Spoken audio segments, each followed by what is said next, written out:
What's up, everyone? This is your host, author Anthony Avina. Welcome to a brand new video.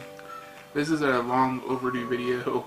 This is actually a combination of two videos that should have been made. This is going to be my August and September book wrap-up. So all the books I read in both September and August.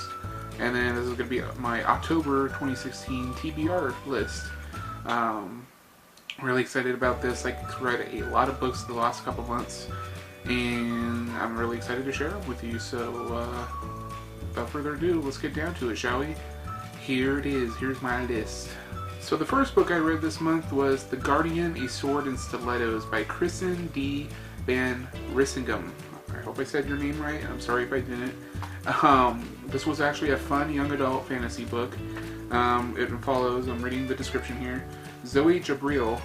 She's 17 years old, and she's trying to, live her normal high school life. Except she finds out her best friend is a guardian angel, which could, change anyone's life. And then she finds out the boy she has a crush on is an Nephilim, who is a half angel, half human, who's been sent to Earth to protect her. She has a high school classmate who happens to be a fairy, and there are all sorts of demons coming after her. She finds out there's this ancient prophecy that people think she is a part of, and it involves, the devil in this series. But pretty much it's heaven and hell, good guys and bad guys, lots of different creatures. There's vampires and werewolves, all sorts of cool mythological creatures, and it's cool to see where the different creatures, what side of the line they fall on. And it was very well written. There was a lot of heavy duty mythology. What I really liked about this book was just how fast you got into the action. It wasn't really a drawn out thing to get to the action. Within like a few pages, you were right there in the action. Lots of fighting, lots of big revelations come out right at the beginning of the book, and you're not left trying to figure all this out, for like 300 plus pages. You actually get it pretty quick, and it's the actual thought of, or it's the actual adventure of getting to experience these stories that is exciting, not the mystery of it. I really like this book. If you guys want to check out all of my reviews for these books, you guys can go to my blog, which is authoranthonyavina.tumblr.com. I will put magic right here. I will put something right along the bottom here to let you know where to go. But yeah, check out my blog and check out my reviews for all my full thoughts. This video is just going to be quick thoughts on these books, guys, so let's keep moving, shall we? I also read How to Survive the Zombie Apocalypse, The Complete Guide to Urban Survival, Prepping, and Zombie Defense by Ben Jackson. This was a very short read. It's like almost like a how-to guide, and it really goes through step by step what you should have prepared in the case of a zombie apocalypse, who you should be traveling with, whether you should run, hide, or whatever else. What kind of food you should have, what kind of supplies you should have available, what your defenses should be, and how to dispose of zombies if you come across them, and what kind of zombies you might expect to find in the zombie apocalypse. It was a really fun, interesting read. It's interesting because out of all the horror-related things that we see in pop culture nowadays, zombies seem to be the one that people think could most likely happen. It's not too far out of the realm of possibility to imagine some sort of plague or virus affecting our world like that. But this was a really fun read. I highly recommend you guys go check it out. It was a great how-to guide, so check it out. Next, I'm going to be talking about The Murder Complex by Lindsay Cummings. It was a very well action-packed, blood-soaked, futuristic kind of young adult dystopian novel. The story follows a young girl named Meadow who has been trained for a very, very long time by her father to survive. They live in this futuristic world where they're in a walled-off section. They have a walled-off section that's pretty much run by the murder complex, which means that at night people are taken, murdered, what have you, and it's very hard to survive. People have ration food, and it's a very dark time. You know, life is very scarce for these people. And she was trained to survive, to kill if necessary in order to survive. And then she meets Zephyr James, who, although he doesn't know it, he is one of the murder complex's programmed assassins. So they have to find out, is their meeting one another just a coincidence? Or is it something that was designed? Is it something that was meant to happen if they were meant to be brought together? That's the question that Lindsay Cummings' book answers. It's very dark, very, very dark, but it's very fun, and pretty much the Murder Complex is a great action-packed adventure. Very dark, very gritty, but it was very well written, and it created a lot of characters that you know, you found yourself rooting for. And they were complex characters. They weren't perfect. And that's what I like about this series. No one was perfect. Everyone had a dark side to them. But there was a great story to be told. So, Murder Complex. Great, great read. Alright, so here's another story. How about we talk about a book that I was very honored to be able to read before its release. I got to work with this amazing group of authors. I will name 3 of them, but there are way more. Daniel M. Benson, Jessica Holmes, and Rob Edwards were just a few. This is from Inklings Press, and this was called Tales from Alternate Earths. And I'm actually going to be doing another video related to this book, probably tomorrow for you guys. So, Tales from Alternate Earths is an anthology series with a very varying amount of short stories that pretty much tell alternate Earth history, such as, what if Caesar had survived? What would have happened if the nukes had flown that day in Cuba? What would have happened to our country and our world? What if the story of H.G. Wells' most famous novel, War of the Worlds, was inspired by true events? There are so many amazing things in this book. What I really loved about this anthology was it was obviously fiction and very epic in its storytelling. Lots of sci-fi and action and stuff, but there was a lot of great history told throughout the story. Because you got to hear about what life was like afterwards. You know, like, for instance, I didn't know the full extent of Cleopatra's history until I read this. Her interactions with Caesar and the political fallout of their, you know, relationship back in the day. Very, very interesting. What if he hadn't been assassinated? That's a very interesting thing to think about, and to think about what direction our world may have taken if that hadn't happened. This was a great read. So many, invested stories, stories that really had me, on the edge of my seat and fascinated. And it really, as a history buff myself, I found myself very, very intrigued by it. So everyone should go read Tales from Alternate Earths, the anthology from Inklings Press. It's amazing. And finally, we have another young adult book here called A Life of Death by Weston Kincaid. Very well written. It's a very interesting look at the grieving process and what a lot of young people go through. It tells the story of a young boy who, as a teenager, is struggling. He was living a nice life until his father was taken from him suddenly.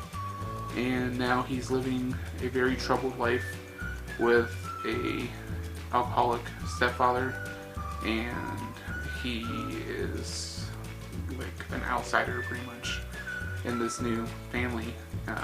He's a complete stranger to his mother, and his mother is a stranger to him. He doesn't recognize her anymore. And his life is just crumbling around him, and all of a sudden he starts realizing that something is off with him, something is different. He's, gained a new, I don't know if you'd say appreciation, but a new lease on life because he's discovered something different about himself. He begins to relive gruesome events from people's deaths. He begins to be able to see what really happened, and he's like reliving their final moments. It's like he's communicating with the dead. And the twists and turns that come from the story are very engrossing, very powerful, but the more impactful part of the story is the emotional core. Seeing how abuse in families, especially with an alcoholic parent, is heartbreaking and emotional to read about, but it's real, it's raw, and it's powerful, and it's something that I think a lot of people should be aware of. A title like Stepfather doesn't make you family, and it really does define what a true family is in this book. It's a great read, highly recommend it, and it's a great first entry to what I think could be a very promising series. So Weston Kincaid's A Life of Death, a great read. Those are the books I read in August. Now for the books I read in September. The first being Lois Lane, Fallout. This was written by Gwenda Bond. Her name was Gwenda Bond. Very well written, a great story. Of course, Lois Lane being infamous as being the intrepid reporter from the Daily Planet and the Superman comics, and Superman's love interest. But this book takes place when she's a teenager, and it really gets into her family life, which is very complicated, with her father being an army general and her being, the girl who isn't afraid to ask the hard questions and, get deep into a story. What I really appreciate about this is it shows her beginnings as a reporter, and it really shows her commitment to that profession, but it also showcases her vulnerability. I can't speak today, guys, I'm sorry. She's very vulnerable, and she's, real, emotional, and raw. It shows, the human being that helps to become a legend. And I like that she is the hero of the story. She saves the day countless times in this story, and she isn't afraid to go after the truth and to save people. And that's what makes her the hero, which I think is a great change up from, as we know, Superman being the hero. It gives a strong female character like Lois Lane the spotlight that she deserves. So everyone should go check out Lois Lane Fallout by Gwenda Bond. Very well written, and it's the first of a series, so I can't wait to read the rest. The next book I read, which I'm very excited to talk to you guys about, is The Deadbringer by Ian Markoff. I actually met this very nice author at San Francisco Comic-Con. If you guys want to see the vlog for that, you guys can go up to the Eye in the Sky. And it was a lot of fun to be able to talk to her. We exchanged information. I gave her my book, she gave me her book, and it was really nice to meet someone who's just as passionate about their work as I am. And The Deadbringer was a very dark tale, a very interesting read, a very complex world already established by the very first page, and it's about this young boy who is the last of his kind, or so he thinks. He is a Deadbringer. He can raise the dead. He can commune with the spirit world. He is the last of his kind because the Deadbringers were hunted down and killed off, very similar to the Salem witch trial era of our own history. Just hundreds upon hundreds of people, if not thousands, executed and slaughtered. because of what people thought they were, or were afraid of what they were. The story is about people being afraid of what they don't understand, and how a person survives in that kind of world, especially when they are what people fear. I think it's a great fantasy. It's a very awesome dark fantasy, and I highly recommend it. It's a great read, very well written. What I really appreciated, and it may have been unintentional. I really cannot talk today. But this book really shared a lot of parallels with our current world. You know, the way that people are persecuted, just for, you know, whether it's what they believe or what, you know, nationality they are, what country they come from. We're facing a very dark time in our country where that it's a daily part of our lives, and it's sad, but it's true. And I think this book really highlights the fearful, dark mindset that a lot of people in our country have right now. And it does a great job of analyzing the other side of it, like what the people who are being persecuted feel. And I think it's a very well thought out, very well written novel that both entertains and educates, if you really look at the theme and the core meaning behind this book.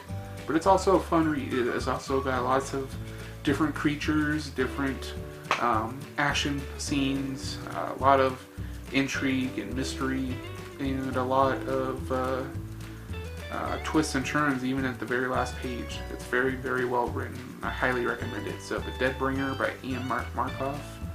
This book right here. Go check it out. I also read a short story, also by Kristen D. Van Rissenden. It's called The Prince, A Betrayal, and a Kiss. And it's a short story that follows one of the characters established in the Guardian, A Sword and Stilettos book. It follows Finnegan, one of the Winter Fairies, and it follows his backstory, his complicated romantic history with what's her name? With Sidel, and yeah, it's a lot of fun. Lots of backstory to the two various fairy clans that were established in the first book, and it's a great way to analyze a character that really didn't get enough time to shine in the first book. We got to see why the history between these two characters is so complicated and what makes this character tick. So it's a really fun read, very short, highly recommend it. The Prince, A Betrayal, and a Kiss by Kristen D. Van Rissenden. Go check it out. And finally, a book I know a lot of you guys are probably excited about. I know I was excited to read it. It is Throne of Glass, the first Throne of Glass book by Sarah J. Maas, or Maas. Very, very well written. Very dark. Selena Sardothian is the main character. She is the deadliest assassin who was imprisoned and is brought out of prison by Prince Dorian, who is charging her with being his father's champion, the king's champion. She must compete in a competition with a whole bunch of other people to become the champion. However, once she gets to the castle, she has to struggle with both political intrigue, and she has to struggle with a dark mystery inside the castle. And what I really loved about this book was the complicated history, or not history, but the complicated core of Selena Sardothian. You know, she's not your typical, you know, assassin, she'll kill if you pay her kind of deal. That's the persona she gives off, you know, to the people around her. But throughout the book, you really start to peel back the layers of who this character is, and she's, you know, a vulnerable person. She is a human being. She has emotions. She feels. She's got a complicated backstory with her parents and how she became an assassin. And she feels love. But, you know, unfortunately, she's also been trained for many, many years to be a deadly killer. And so it's about her trying to break down the barriers within herself and to get people to see her as something other than a killer. But she also has to become that killer again in order to survive and to become the King's Champion so she can win her own freedom back. So it's a very interesting read, a very cool, dark fantasy, young adult series. I really enjoyed it. It's a very popular series. Fifth book I think just came out. But I'm really excited to continue reading the series. I love the character, and I love the complicated history in this world, especially considering this is a world where magic has been eliminated from the world. So yeah, highly recommend it. Go check it out. Throne of Glass by Sarah J. Maas. Now for the books I want to read in October. Right now, I am reading a book called Dead by Morning, which is the first in the Rituals of the Night series.